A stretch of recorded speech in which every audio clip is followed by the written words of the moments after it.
بسم الله الرحمن الرحيم.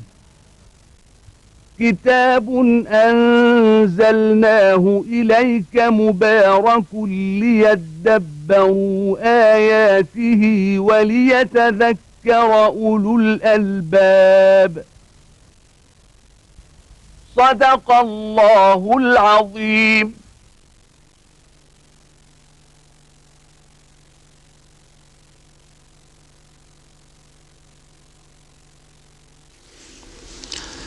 الحمد لله رب العالمين، والصلاة والسلام على عبده ورسوله الأمين سيدنا ونبينا محمد وعلى آله وأصحابه ومن اهتدى بهداه وعمل بسنته إلى يوم الدين. يقول تبارك وتعالى: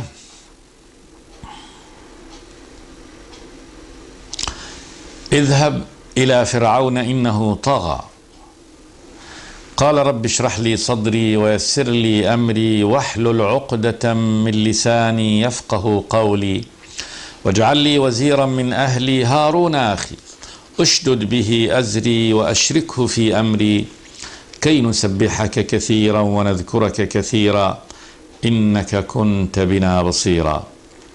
قال قد أوتيت سؤلك يا موسى ولقد مننا عليك مرة أخرى إذ أوحينا إلى أمك ما يوحى أن اقذفيه في التابوت فاقذفيه في اليم فليلقه اليم بالساحل يأخذه عدو لي وعدو له وألقيت عليك محبة مني ولتصنع على عيني.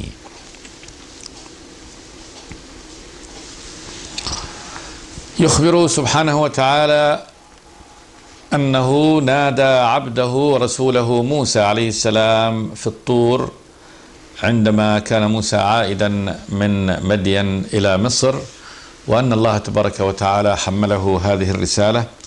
قال له: إني أنا ربك فاخلع عليك إنك بالوادي المقدس طوى. قال له الله تبارك وتعالى: أولا إنني أنا الله لا إله إلا أنا فاعبدني وأقم الصلاة لذكري إن الساعة آتية أكاد أخفيها لتجزى كل نفس بما تسعى فلا يصدنك عنها من لا يؤمن بها واتبع هواه فتردى. ثم خاطبه الله وقال له: وما تلك بيمينك يا موسى؟ قال: هي عصاي أتوكأ عليها وأهش بها على غنمي ولي فيها مآرب أخرى. أراه الله تبارك وتعالى هذه العصا التي هي عصا عادية في هذه صفاتها، وليست عصا نازلة من السماء كما قاله بعض من يفسر القرآن، بل هي عصا كان اتخذها موسى. وأراه الله تبارك وتعالى في هذه الآية وقال: فألقها، قال: ألقها يا موسى، فألقاها فإذا هي حية تسعى. قال: خذها ولا تخف سنعيدها سيرتها الأولى واضمم يدك إلى جناحك، ادخلها في جيبك تخرج بيضاء من غير سوء أي غير برص آية أخرى لنريك من آياتنا الكبرى. ثم قال له الله تبارك وتعالى: اذهب إلى فرعون إنه طغى، بعد أن عرفه الله تبارك وتعالى أنه هو الذي يكلمه وأنه اختاره لهذه الرسالة، ووعظه في أن يعمل للساعة وأن لا يسمع إلى أحد أن يصده عن هذه الساعة فلا يصدنك. قال: إن الساعة آتية أكاد أخفيها لتجزى كل نفس بما تسعى فلا يصدنك عنها من لا يؤمن بها واتبع هواه فتردى. بعد أن علمه الله تبارك وتعالى هذا التعليم وأراه هاتين الآيتين من آياته سبحانه وتعالى، وأخبره أنه سيرى من آيات ربه الكبرى بعد ذلك، عرفه وجهته ولماذا يرسله، فقال له الرب تبارك وتعالى: اذهب إلى فرعون إنه طغى. فرعون هو اللقب والوصف الذي يطلق على كل من ملك القبط في القديم. ملوك القبط فراعنة، الواحد فرعون، كما أن ملوك الفرس أكاسرة، الواحد كسرى، وملوك الروم قياصرة، الواحد قيصر.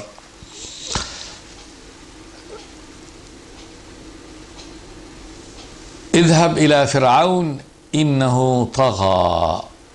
الطغيان مجاوزة الحد. تقول العرب: طغى الماء، في النهر جاوز حده، كان بيمشي بحدود معينة، فإذا زاد وخرج عن عن شطآنه يقال طغى الماء. ومنه قول الله إنا لما طغى الماء حملناكم في الجارية. طغى ارتفع وعلى حتى ذهب إلى يعني قمم الجبال.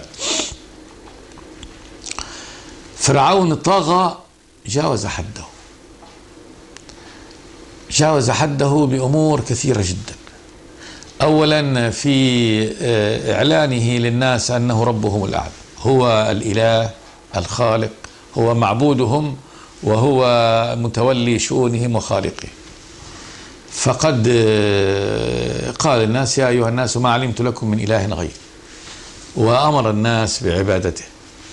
كذلك أنه الآمر الناهي لا يأمر إلا هو، ما أريكم إلا ما أرى وما أهديكم إلا سبيل الرشاد. عادية. فالذي يجب أن تروا ما أرى أنا، وطريقي هو طريق الرشاد، فلا اعتراض، يعني لا يريد أن يعترض عليه أحد ولا أن يشير عليه أحد، وهو كذلك الطريق الذي يقوله هو الطريق الأمثل الذي لا طريق مثله. هذا طغيان. كذلك من طغيانه الظلم الذي أوقعه على بني إسرائيل بتخوفه هو وقومه أن ينفسوهم وأن يعلوا عليهم، وقول الناس متنبئيهم إنه سيأتي منهم من يأخذ من يقتله ومن يسلبه ملكه. فبدأ يقتل الذكور ويترك بناتهم حيات ليكون هذا أدعى إلى ذلهم.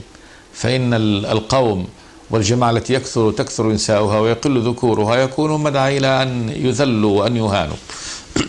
فبدأت كما قال جل وعلا إن فرعون علا في الأرض وجعل أهلها شيعا يستضعف طائفة منهم يذبح أبناءهم ويستحيي نساءهم إنه كان من المفسدين.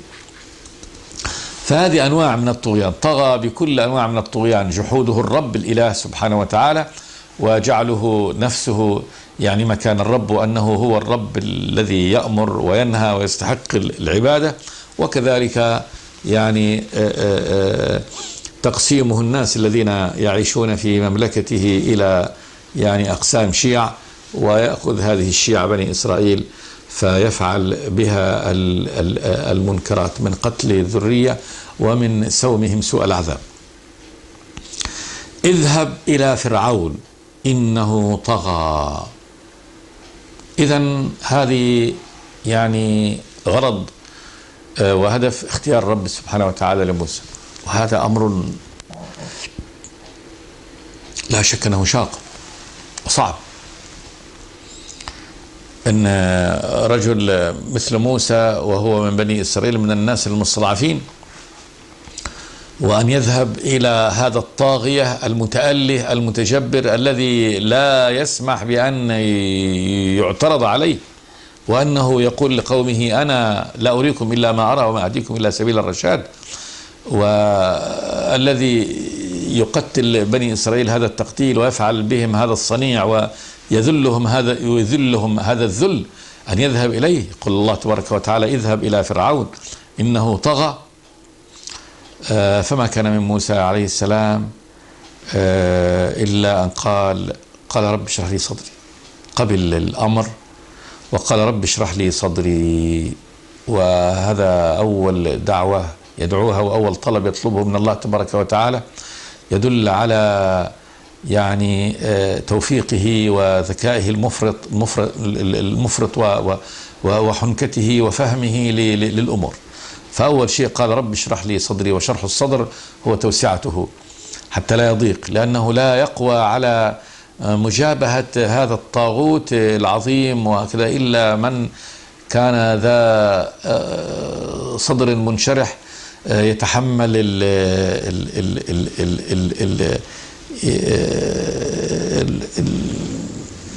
هذه المجابهة ويتحمل الأذى ويقوى على هذا الأمر ويفصل، وقد يقابل بشبه وأمور عظيمة، فيكون عنده من سعة الصدر ما يمتص يعني هذه الصدمات وأن يجيب الإجابة الصحيحة.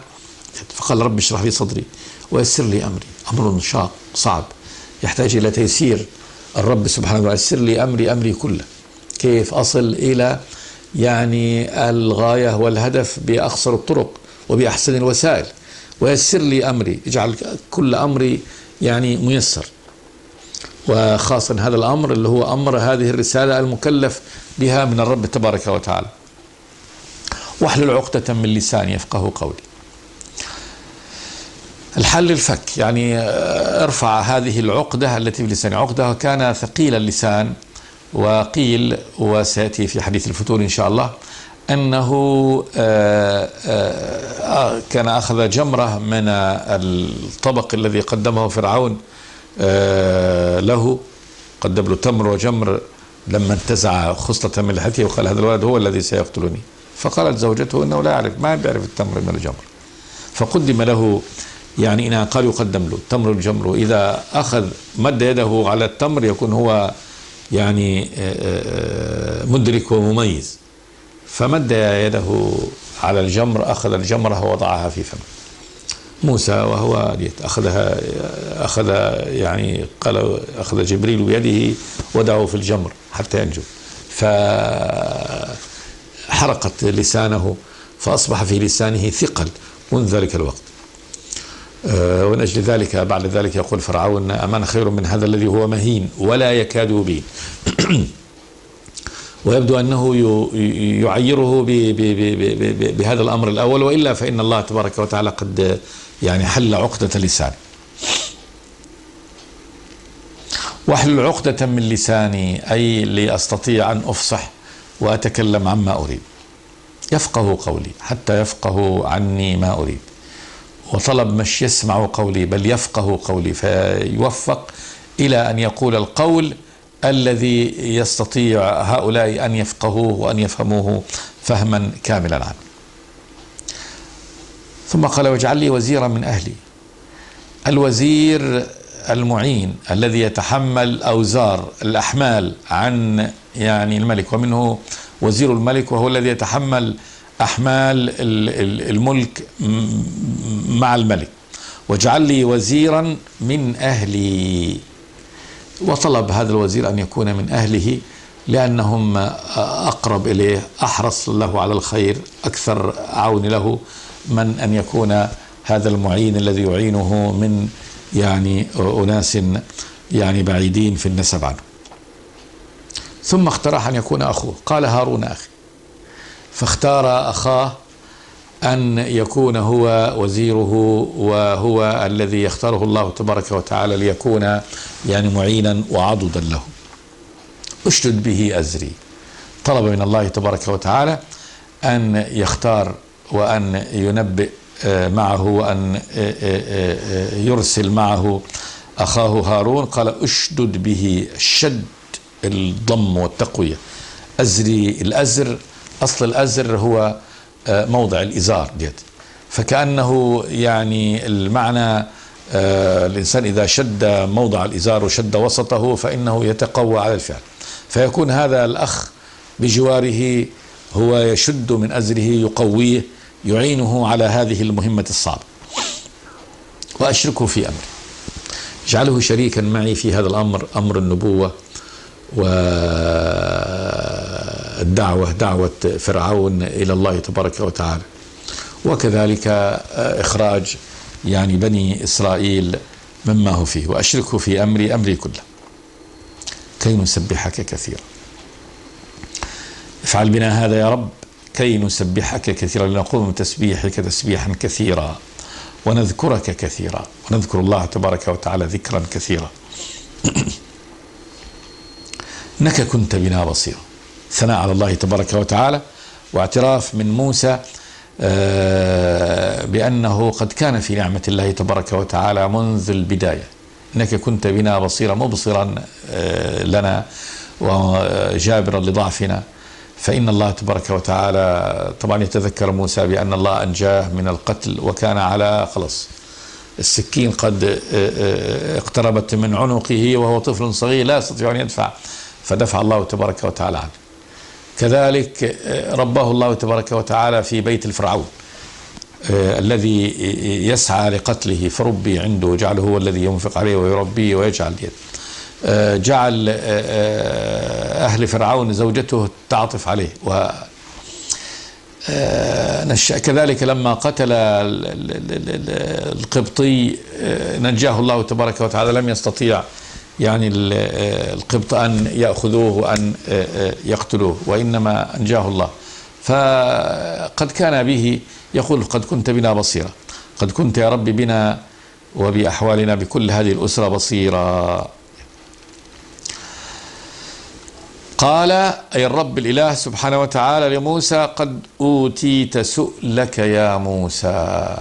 أوتيت، أعطيت، أعطاه الله تبارك وتعالى سؤله، كل ما سأله، كل ما سألته وطلبته بهذه الطلبات قد أعطيتك إياه. أوتيت سؤلك يا موسى. ونداء الله نداء من الله تبارك وتعالى له، وإخبار بأنه قد أعطاه الله كل ما سأل. ولا شك أن مما سأل أن يكون يعني أخوه هارون نبي. لا يوجد، قيل إنه لا يوجد أو لم يوجد في الأرض كلها من شفع لأخيه بمثل هذه الشفاعة. أعظم شفاعة وقعت من إنسان لأخيه. فإن موسى عليه السلام شفع لأخيه بالنبوة، بأن ينبئه الله تبارك وتعالى وأن يشركه في هذا الأمر، وقد كان. فهو أعظم الإخوان على أخيه منة وجميلة. أجابه الله تبارك وتعالى عن كل ذلك وقال: قد أوتيت سؤلك يا موسى. ثم ذكره الله تبارك وتعالى بنعمه العظيمة عليه قبل هذه الرسالة. هذه نعمة الرسالة طبعا هي النعمة الكبرى العظمى. شرع الله تبارك وتعالى يذكره نعمه عليه جل وعلا منذ البداية. قال: ولقد مننا عليك مرة أخرى. ولقد مننا عليك، قد تأكيد من اللي هو العطاء والتفضل عليك يا موسى مرة أخرى، مرة قبل هذا، غير هذه منة الآن يعني الرسالة وأن يذهب إلى هذا الأمر العظيم. إذ أوحينا إلى أمك ما يوحى. اذكر إذ أوحينا إلى أمك ما يوحى. وحي إعلام خفي من الله تبارك وتعالى، أعلمها الله تبارك وتعالى دون علم أحد يعني ممن حولها، وإنما ألهمها الله تبارك وتعالى إلهام في قلبها. إلى أمك أم موسى ما يوحى، الذي يوحى وحي الله: أن اقذفيه في التابوت فاقذفيه في اليم فليلقه اليم بالساحل يأخذه عدو لي وعدو له وألقيت عليك محبة مني ولتصنع على عيني. لما ولدت أم موسى وكان هذا اليوم الذي ولدته فيه أو العام الذي ولدته فيه هو عام القتل، عام تقتل فيه الذرية. قالوا إن فرعون كان يسير في سياسته في بني إسرائيل أن يجعل عام تقتل فيه كل من يولد لهم من الذكور، وعام يترك لهم يعني قتل الذكور حتى يبقى فيه بعض الذكور. وأما الإناث فإنهم لا يقتلن حتى يكثر الإناث ويقل الذكور فيه. فموسى عليه السلام ولد في العام الذي تقتل فيه الذكور. فأوحى الله تبارك وتعالى إلى أمه هذا الوحي، إنه اقذفيه في التابوت. وهذا جاء فيه قبل هذا أنها ترضعه كما جاء في الآية الأخرى: أن أرضعيه فإذا خفت عليه فألقيه في اليم. اقذفيه في التابوت. التابوت صندوق، أن تصنع صندوق وأن ترضع موسى عليه السلام وتقذفه وتضعه في هذا الصندوق. صندوق لكنه طبعا يعني لا يغطى ولا يحكم غطاؤه، وقال الله تبارك وتعالى: فاقذفيه في اليم. القيه في اليم. اليم اللي هو البحر، والمقصود هنا في نهر النيل. وقصور فرعون كانت كما العادة يعني مبني قصره على شاطئ النيل، كما قالوا: هذه الأنهار تجري من تحتي تجري من تحتي تجري من تحت يعني قصوره، وكذلك سدوده وجسوره.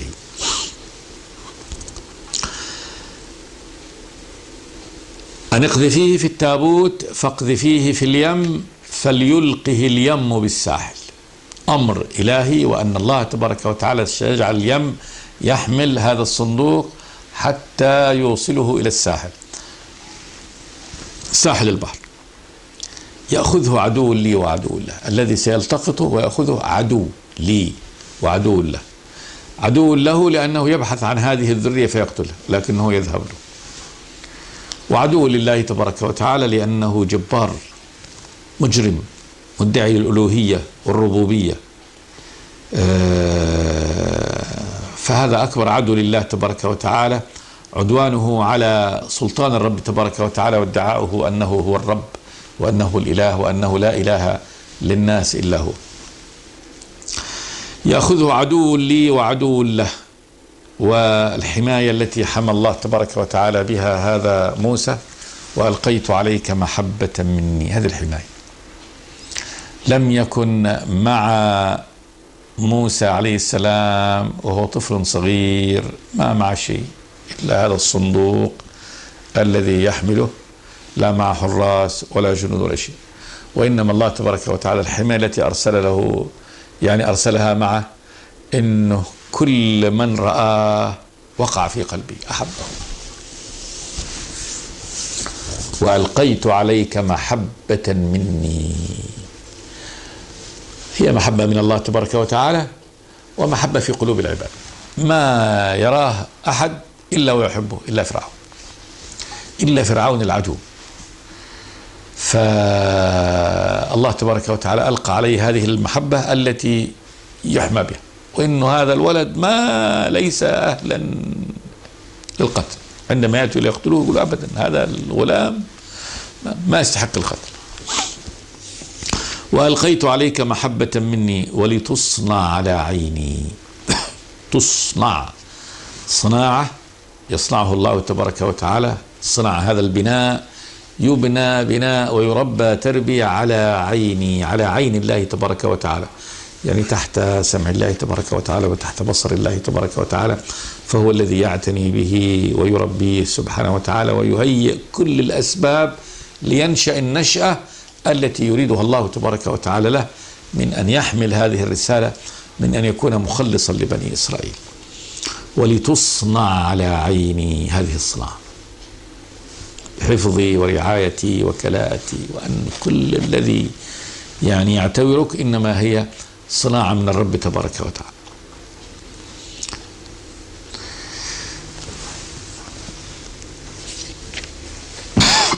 ثم من العناية الإلهية بعد ذلك: إذ تمشي أختك فتقول هل أدلكم على من يكفله. اذكر إذ تمشي أختك، أخت موسى، يعني لما وضعت أم موسى صندوق موسى في البحر قالت لأخته قصيه، يعني قصيه. القص الأثر هو أن اتباع أثره، يعني اتبعي الصندوق، شوفوا وين الصندوق حيذهب، ولكن دون أن يشعر أحد بأنك تراقبينه، حتى لا يربط يعني أحد بين يعني هذه الأخت وبين الصندوق فيقول إيه هذه لابد تعرف هذا وتعرف من هو، فتؤخذ وتقرر ونحو ذلك، فيعرف مصدر يعني هذا الصندوق وابن من هذا الذي ألقي في البحر على هذا النحو، كما قال جل وعلا: وقالت لأخته قصيه فبصرت به عن جنب وهم لا يشعرون. فبصرت به كانت تبصره عن جنب من طرف العين وهم لا يشعرون، ومن حولها لا يشعرون بأن يعني هذه الأخت إنما هي تتبع يعني صندوق الذي فيه أخوه. إذ تمشي أختك أي من بعيد، تبصر الصندوق وتتبع أثره من بعيد حتى لا يراها ولا يفطن أحد إلى أنها تراقبه. فتقول هل أدلكم على من يكفله، يعني أنها لما علمت أخته أن جماعة فرعون هم الذين يعني أخذوا الصندوق وأدخلوا إلى القصر وبدأوا يعني طبعا أول ما شافوه أحبته، قدم طبعا على العادة إلى يعني امرأة فرعون، فوقع في قلبها وقالت وهي تقدمه لزوجها لفرعون: قرة عين لي ولك لا تقتلوه عسى أن ينفعنا أو نتخذه ولدا. ولكن فرعون كرهه وقال: قرة عين لك وحده. رأى أن زوجته قد تعلقت به وتمسكت به ولم يرد أن يعني يجبرها في أن ينتزعه وأن يقتله، وسلم الأمر لهذا، كله بقضاء الله تبارك وتعالى، ليقضي الله أمرا كان مفعولا، والله غالب على أمره ولكن أكثر الناس لا يعلمون. وبدأت تبحث عن المراضع الذي يعني يرضعن الولد، فحرم الله تبارك وتعالى موسى أن يقبل ثدي أي امرأة. كلما قدمت له امرأة ليرضع منها لم يقبل ثدي، وطبعا بقي يبكي وهم يبحثون بعد ذلك في من يرضع هذا الغلام. فكانت هذه الأخت التي قصته وعرفت وين هو وجاءت على القصر كأنها يعني ممن سيدل، فقالت: أنا عندي مرضع، هل أدلكم على من يرضع؟ عندي من يعني يرضعه ومن يقبل ثديها. ولم يفطنوا إلى أن تكون هي أم موسى. قال جل وعلا: إذ تمشي أختك فتقول هل أدلكم على من يكفله؟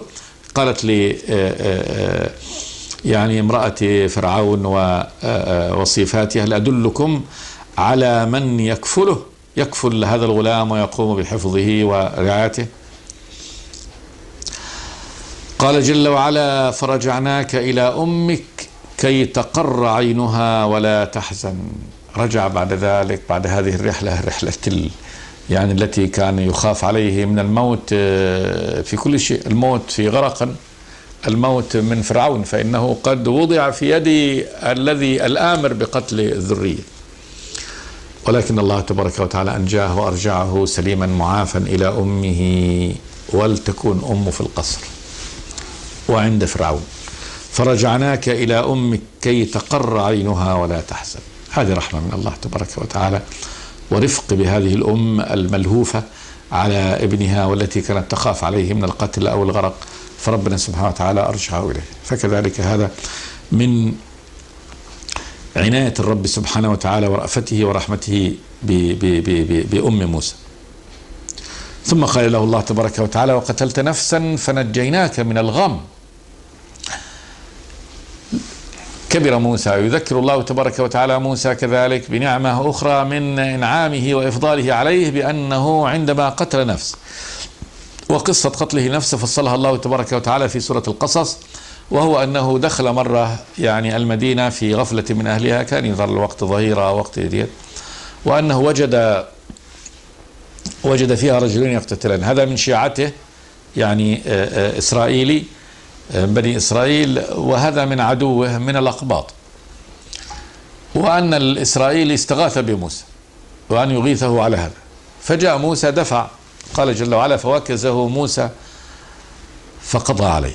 يعني دفع القبطي عن الإسرائيلي دفعة، وكانت في هذه الدفعة يعني هلاكة، يبدو أنه اصطدم بشيء وأن هذه الدفعة كانت قوية فجاءت في مقتل فمات له. فعند ذلك طبعا فوجئ موسى لأنه لا يريد قتله وإنما يريد دفعه عن الذي من شيعته، ولكن وقع الأمر على هذا النحو. قال جل وعلا: فاستغاثه الذي من شيعته على الذي من عدوه فوكزه موسى فقضى عليه. قال: هذا من عمل الشيطان إنه عدو مضل مبين. قال: ربي إني ظلمت نفسي فاغفر لي، فغفر له إنه هو الغفور الرحيم. قال: ربي بما أنعمت علي فلن أكون ظهيرا للمجرمين، ولكن في اليوم الثاني فأصبح في المدينة خائفا يترقب، فإذا الذي استنصره بالأمس يستصرخ. قال له موسى: إنك لغوي مبين. فلما أن أراد أن يبطش بالذي هو عدو لهما الثاني هذا، قال: يا موسى أتريد أن تقتلني كما قتلت نفسا بالأمس؟ إن تريد إلا أن تكون جبارا في الأرض وما تريد أن تكون من المصلحين. هذه مقالة يعني الإسرائيلي.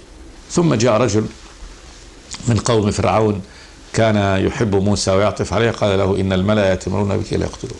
كان هذا من حاشية فرعون، وسمع يعني القضية بحثت في بلاط فرعون عند فرعون، وأمر بأن يقبض عليه وأن يقتل. فعند ذلك قال له إن الملأ اللي هم الرؤساء والكبراء من قوم فرعون يأتمرون بك ليقتلوك فاخرج إني لك من الناصحين. قال جل وعلا فخرج منها خائفا يترقب. فهذه النفس التي قتلها موسى قال وقتلت نفسا فنجيناك من الغم، نجاه الله تبارك وتعالى من الغم بأن قبل الله تبارك وتعالى عذره في هذا القتل وأن أخرجه منه. وإلا فقتل القتل يعني يصيب، إذا كان الإنسان قتل وقتل ظلم فإنه يصاب بغم شديد.